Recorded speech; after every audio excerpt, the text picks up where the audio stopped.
This was a spectacular device. It's an analog computer. This was a device that we wouldn't see again for another 2,000 years until the 1800s.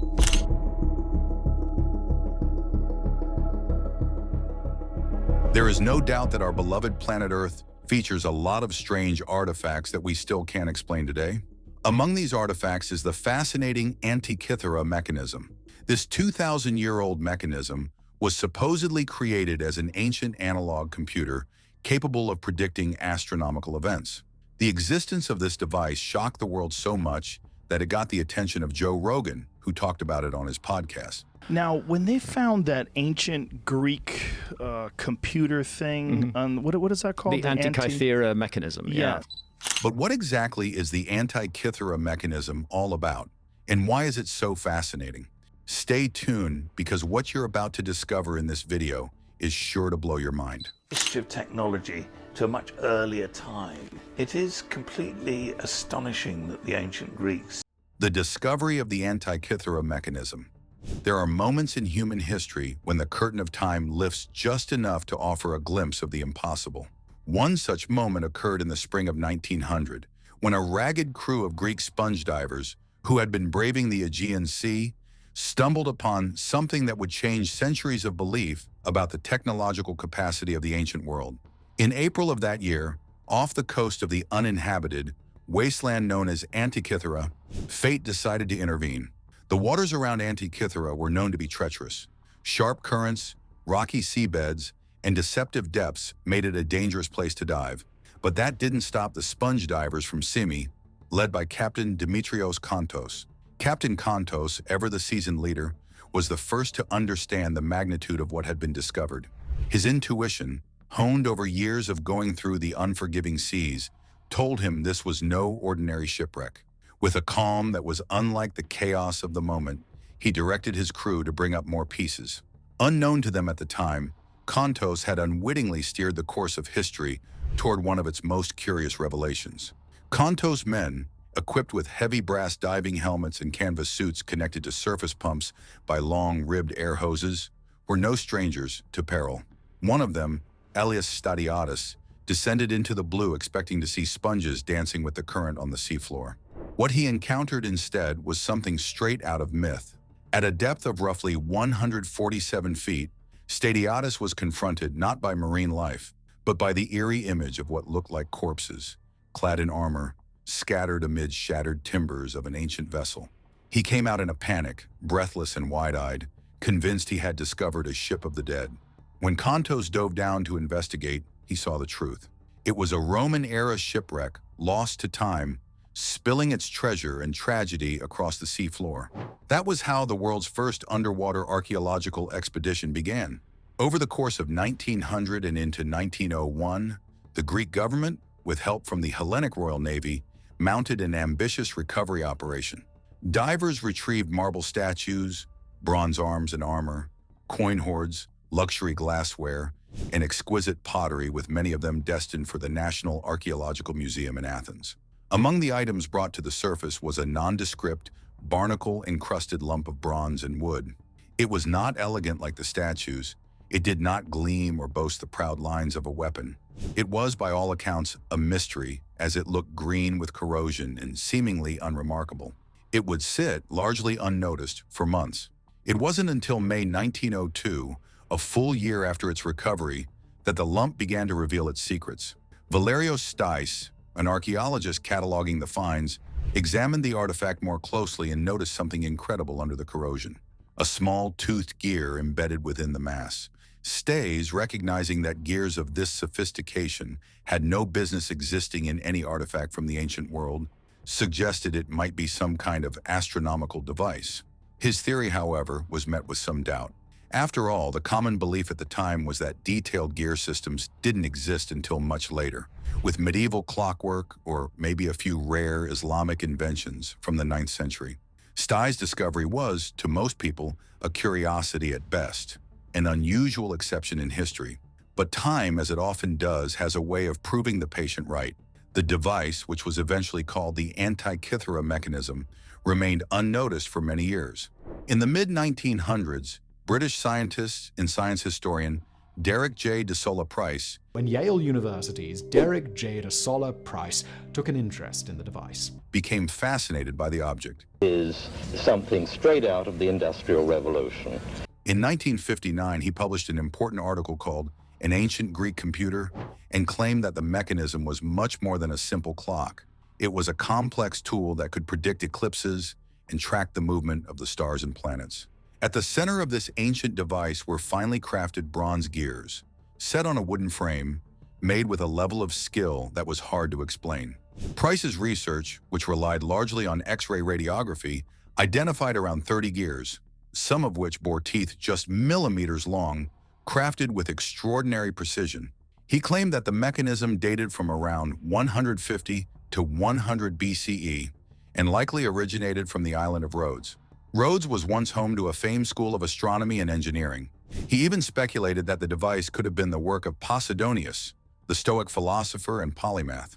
Still, many dismissed his conclusions as imaginative or exaggerated. That doubt would finally end in the early 21st century, thanks to advancements in imaging technology and a renewed interest in the puzzle.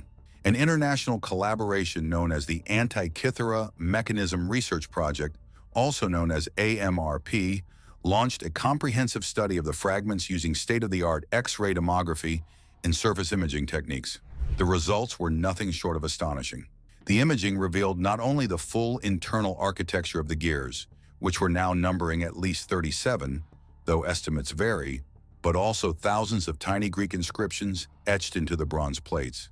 These inscriptions acted like user instructions, explaining how to operate the mechanism and interpret its dials. One of the most remarkable discoveries was that the mechanism contained a lunar calendar capable of tracking the phases of the moon with uncanny accuracy, using a differential gear, which was a feature not thought to exist before the 16th century. That's not all. The device's rear face featured two spiral dials, one representing the Metonic cycle, which was a 19-year period used in Greek calendrical calculations, and another representing the Saros cycle, which was used to predict eclipses.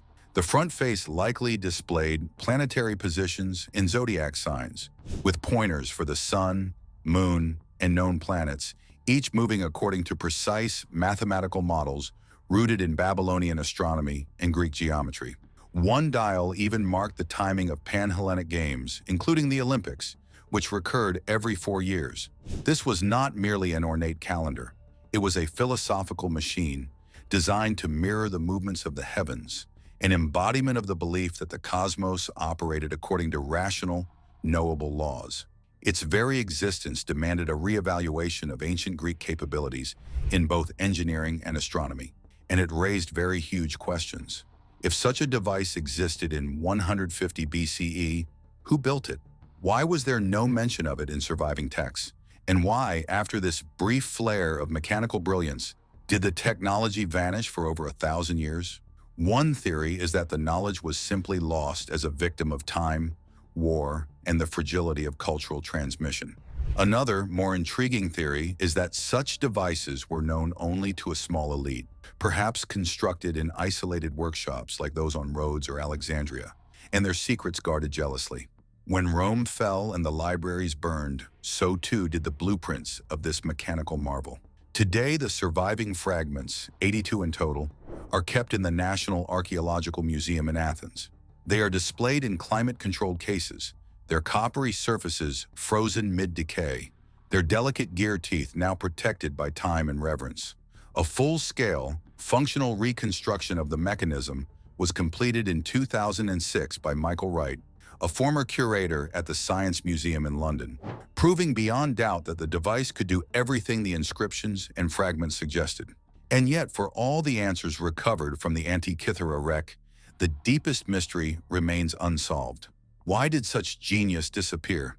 That very question became the focus of a conversation on the Joe Rogan Experience podcast in 2019, where Rogan, who is never one to shy from the weird and wondrous, hosted author and researcher Graham Hancock. Their conversation turned to the Antikythera mechanism as a symbol of what might be a much larger, hidden story. Hancock proposed that the mechanism wasn't a one-off fluke. In fact, it was probably even evidence of a lost seafaring civilization with knowledge far ahead of its time. Rogan marveled at the disparity of how people were capable of building something so precise not have replicated the design. How could an analog computer capable of tracking lunar anomalies and eclipses not have led directly to the scientific revolution centuries earlier? Their exchange danced on the line between mainstream history and alternative theory, blending skepticism with wonder. They weren't saying aliens built it, but they were possibly suggesting that human history is not as linear or well-documented as we believe. The Antikythera mechanism is a triumph, but sometimes it feels like a loss. But why exactly is this sentiment a thing? Keep watching to find out. Why the discovery of the Antikythera mechanism feels like a loss. There are discoveries in history that dazzle the imagination, that open new doors and stretch the boundaries of what we believe possible. Then there are discoveries that do something stranger. They close doors, not by erasing the past, but by revealing just how much of it we've already lost. The Antikythera mechanism falls into the latter category. The Antikythera mechanism turned out to be far more sophisticated than anyone had expected from the ancient world, and that's precisely what makes it so unsettling. It's not just that the mechanism is advanced, it's that it stands alone. No similar devices have ever been found from antiquity. There is no clear lineage leading up to it, and no evolutionary trail that follows. It is as though someone reached far ahead into the future, grasped an idea that shouldn't have been possible yet, and brought it into the ancient world, and then somehow, the knowledge simply vanished. This is not how we like to think about history. We're generally comforted by the idea of progress as a steady climb, slow, maybe, but always moving forward. The Antikythera mechanism disrupts that narrative. It suggests that human knowledge is not guaranteed to grow, and that intelligence, invention, and insight can appear suddenly, burn brightly, and then disappear without a trace. This idea came up during the podcast conversation between Joe Rogan and Graham Hancock. The two men, who are often drawn to historical anomalies and unanswered questions, reflected on the mechanism's brilliance and the strange void it left behind. Hancock described it as a possible fragment of lost knowledge, a relic of a seafaring civilization that had mastered complex science long before the historical record suggests it should have. That's what makes the Antikythera mechanism feel less like a triumph of archaeology and more like a quiet tragedy. In discovering it, we're not witnessing the beginning of all technological journey, we're seeing the ghost of one that ended far too soon. The emotional weight of this is difficult to overstate. When we imagine the ancient world, we picture brilliance in art, architecture, philosophy. But when it comes to mechanical innovation, we're used to placing the real breakthroughs in the Renaissance and beyond. Leonardo da Vinci, Galileo, Newton. These are the names we associate with gears, levers, and complex systems. And yet here we have a device that predates them all by over 1,000 years. Not a toy, not a fluke, but an object built with purpose and precision. It implies not only technical understanding, but also a cultural context in which such understanding was possible, and that people who could think in models, calculate with precision, and design systems to mirror the cosmos. And that context, frustratingly, has left no other mark. We do not know the name of the person who built the mechanism. We don't know whether it was a lone inventor, a workshop, a school of thought, or the result of generations of refinement. There are some tantalizing clues, like references in ancient texts by Cicero and others that hint at similar devices like an instrument constructed by Posidonius, but they're vague, speculative, and fragmentary. No blueprints have survived, no instructional tablets, no second example. It's as if the Antikythera mechanism was the last copy of a forgotten book, and now all we have are the torn pages. Even the way it was discovered feels symbolic. It didn't come from an archaeological dig, planned and methodical. It was found by chance, by sponge divers seeking sea sponges in a storm. The wreck could have remained hidden forever, the mechanism never seen again. And even after it was brought to the surface, it took over a century of technological progress, from X-ray to 3D CT imaging in the early 2000s, to understand what we were even looking at. Now, we have already established that the Antikythera mechanism is an incredible work of art, but what is the genius behind the gears? Well, as briefly mentioned earlier in this video, the Antikythera mechanism used bronze gears that are cut with exquisite accuracy. Some were fitted with as many as 223 finely cut teeth. It contained at least 30 interlocking gears, or possibly more, arranged in a system that mimicked celestial cycles, using techniques that would not appear again in Europe for over 1,000 years. The ancient Greeks had apparently managed to compress the sky into a box the size of a shoebox, and somehow, after centuries of philosophical and scientific tradition, that box, and all the knowledge it represented, vanished from history. As we've seen earlier in this video, for a long time, historians and scientists assumed the ancient world had clear limits when it came to technology.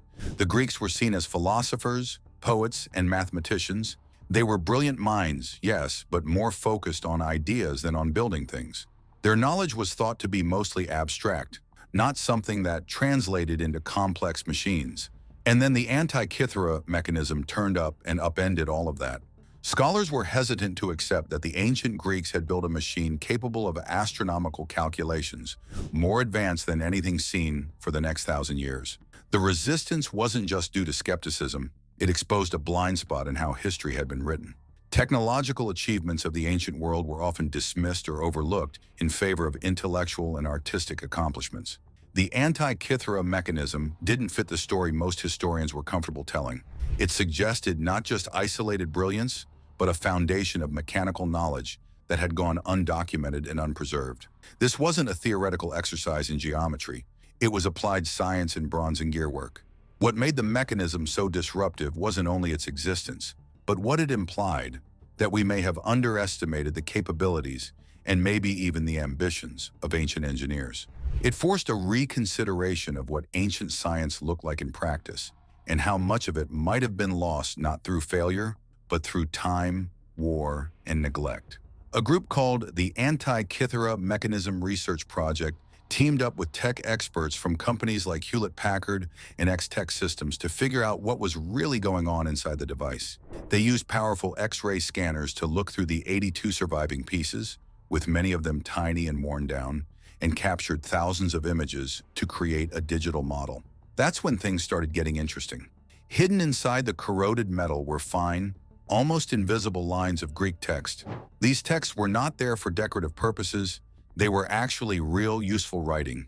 The text explained how the gears worked, named celestial cycles, and even included detailed notes about predicting eclipses using systems like the Saros and Callippic cycles. It was basically an ancient instruction manual, written right into the machine. The Saros cycle, which lasts about 18 years, was used to predict when lunar and solar eclipses would occur based on the repetition of the moon's orbit. The Callippic cycle, a refinement of the older Metonic cycle, spanned 76 years and helped improve the accuracy of tracking the sun and moon over long periods. Both were sophisticated timekeeping tools for their era, and seeing them built into the mechanism showed just how advanced Greek astronomy had become. Bit by bit, they started to see how everything fit together. By 2006, the research team published a comprehensive model of the mechanism's front and back dials, but it didn't stop there. A further revelation came when scholars deduced that the mechanism likely included planetary indicators, gears that modeled the irregular orbits of Mercury, Venus, Mars, Jupiter, and Saturn. This meant the mechanism didn't just track the visible heavens, it simulated them. Some researchers have proposed that these planetary gears incorporated epicyclic gearing, a technique not thought to have been used until Islamic scholars revived it in the 9th and 10th centuries. If true, it means the Antikythera mechanism used complex gear trains centuries before Europe rediscovered them during the Renaissance. As impressive as the engineering is, what's more haunting is what it implies. Who built it? Who trained them? Where are the other machines like it? No workshop records exist. No similar devices have been recovered. Not in Greece, not in Rome, not in the huge archives of Islamic science that followed. It appears to be singular. And that is what unsettles the modern mind. It means that such knowledge existed and was lost, not to time alone, but to fire, war, negligence, collapse, and the slow forgetfulness that comes with empire and entropy. So while modern tech finally helped us crack the mystery, it also made one thing painfully clear: we've lost way more than we've kept. These days, you'll find reconstructions of the Antikythera mechanism in museums and universities, carefully pieced together by history buffs and gearheads alike. The Antikythera mechanism forces us to ask, how many other marvels have been lost to time? How many workshops were looted, manuscripts discarded, ideas erased because war was indifferent to wisdom? How many inventions were melted down for weapons or currency, sacrificed to the short-sighted demands of their age? Now, reconstructions of this mechanism might exist, but can the same be said for standalone devices that were built to perform incredible roles like the Antikythera? Stick around because what you're about to discover will leave you stunned. False claims regarding the Antikythera mechanism and suspicion regarding the existence of devices similar to it. Since its discovery, the Antikythera mechanism has attracted a swarm of false claims, exaggerations, and speculative leaps that say more about our hunger for mystery than the truth of the artifact itself. The most persistent myth is probably that the mechanism is proof of alien intervention or lost advanced civilizations like Atlantis. The intricate gears and astronomical calculations, far ahead of their time, are often misinterpreted as too advanced for the Greeks, as if the ancient world lacked intellect or curiosity. But this line of thinking dismisses centuries of accumulated Hellenistic knowledge and insults the ingenuity of ancient engineers. One of the more grounded theories is historical interruption. The Roman Empire, for all its administrative might, was also a great consumer of Greek culture, rather than a creative continuation of it. As Rome expanded and Hellenistic centers like Rhodes and Alexandria declined, so too did the nurturing environments for intellectual and technological progress. The burning of the Library of Alexandria, which was a cultural catastrophe that occurred in phases between the 1st century BCE and the 3rd century CE, may have been a turning point.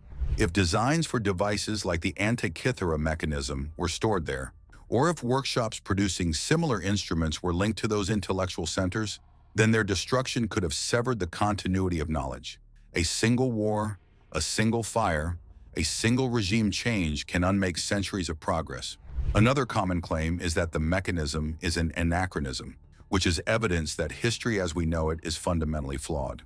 Conspiracy theorists assert that mainstream historians are hiding evidence of more such devices, or worse, that the mechanism was planted to mislead us. Some even claim it predicted modern astronomical events with precision rivaling today's computers, though no credible research supports this. These distortions often ignore the actual science. The device was capable of modeling lunar and solar cycles, eclipses, and the movements of planets known at the time, not supernatural prophecy. A more recent false claim suggests that the Antikythera mechanism was not a product of Greek ingenuity at all, but rather a relic smuggled from a distant Eastern civilization and later misattributed through a shipwreck. According to this theory, the mechanism originated in ancient China or India and somehow ended up aboard a Roman-era Greek vessel by trade or conquest. Proponents cite superficial similarities to early Chinese astronomical clocks or Indian calendrical devices, ignoring the fundamental differences in materials, construction methods, and mechanical design. Now, some people suggest that the technicalities of the mechanism made it intentionally exclusive, which were restricted to elite navigators, astronomers, or philosophers. If knowledge of its construction was passed orally or in tightly guarded circles, it wouldn't have taken much for it to vanish. The death of a single teacher, the sack of a single city, the slow erosion of curiosity in the wake of empire could have been enough to wipe it from memory. The mystery of the Antikythera mechanism hasn't just fascinated archaeologists and engineers, it's also captured the imagination of public thinkers and popular figures. As was mentioned earlier in this video, Graham Hancock joined Rogan to discuss the device in detail. For them, the mechanism was not merely a curiosity, it was a crack in the foundation of our accepted timeline of human civilization.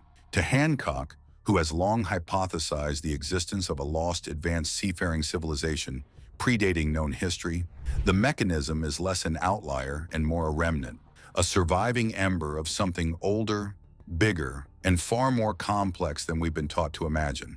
His argument leans into the dissonance. Why does this device appear, function with such astonishing elegance, and then disappear for over 1,000 years? Neither he nor Rogan suggest extraterrestrial influence. This is no ancient alien's tale. Rather, they ask, what if ancient humans were simply far more advanced than we've allowed ourselves to believe? What if civilizations have risen and fallen multiple times, and the historical record we cling to is but one surviving thread? These discussions, which are popular, provocative, sometimes ridiculed, show a bigger discomfort. We're used to a certain arc of progress, but the Antikythera mechanism disrupts that arc. It introduces the possibility of lost knowledge, not because we lack the imagination, but because we're now confronted with physical proof. The question persists, gnaws at the edges of every lecture, documentary, and journal article. Why haven't we found another one? Why, in all the shipwrecks dragged from the Mediterranean floor, in all the ruins dug from beneath sand and soil, has no second Antikythera mechanism been revealed? The answer may lie in a grim reality. Most devices like it, if they ever existed, would not survive the centuries. Bronze was valuable, scavenged, melted down, repurposed. Gear teeth and thin axles are fragile, easily broken and discarded. And if only a handful were ever made, custom built for elite astronomers or seafarers, then their survival rate would be even lower. Still, this doesn't stop suspicion from growing. How can something so advanced be built once and never again? Or was it? What if we're just looking in the wrong places? Or worse, looking with the wrong assumptions? There is a quiet tragedy to the mechanism's existence. It tells us what was possible, but also what was lost. It forces us to confront the idea that history is not a steady climb, but a jagged line, interrupted by collapse, fire, flood, and forgetfulness. It reminds us that knowledge is not a guaranteed inheritance. It is fragile, perishable, and often tied to circumstance. And that realization feels less like a triumph and more like a cautionary tale. If the ancient Greeks could build a mechanical cosmos and lose it, what have we lost? What golden ages turned to ash without leaving even a gear behind? The Antikythera mechanism doesn't just shine a light on the past, it casts a long shadow over our assumptions. It warns us that what we think we know may be only the portion that survived, that technology doesn't always march forward. Sometimes it falls. CT scans conducted by the Antikythera Mechanism Research Project in 2005 revealed hundreds of previously hidden characters, inscriptions that act as an instruction manual describing the gear functions and purpose. These findings confirmed what some had long suspected, that the mechanism was not symbolic or religious, it was scientific, rational, empirical, and a tool of understanding, not of myth. And yet, it's still alone. Today, the fragments of the mechanism are preserved in the National Archaeological Museum in Athens, where they sit encased in glass studied with reverence. Modern reconstructions, digital and physical, have revealed its probable operation: 37 gears, dials for eclipses, calendars, celestial motion, and even a tiny ball to indicate the lunar phase with chilling precision. We dig, we scan, we sonar sweep the ocean floor, hoping for another whisper of such intelligence. In the end, suspicion still remains, not because we want to believe in hidden civilizations, but because the mechanism forces us to. Its existence is an act of defiance against the tidy story of human progress, and we're left, as always, to wonder what else we've forgotten. History doesn't automatically carry forward its treasures. Someone must carry them, someone must fight for them, and someone must choose to understand, not just to marvel. If we reduce ancient brilliance to anomaly, we excuse ourselves from the responsibility of legacy. But if we see it as continuity interrupted by politics, disaster, arrogance, or apathy, then maybe we can protect our present knowledge better than the past protected its own. So what do you think about the Antikythera mechanism? Do you believe that there are more devices like it in existence? Let us know in the comments section. Remember to like, share, and subscribe for more. Also, click the following video shown on your screen. You will enjoy it.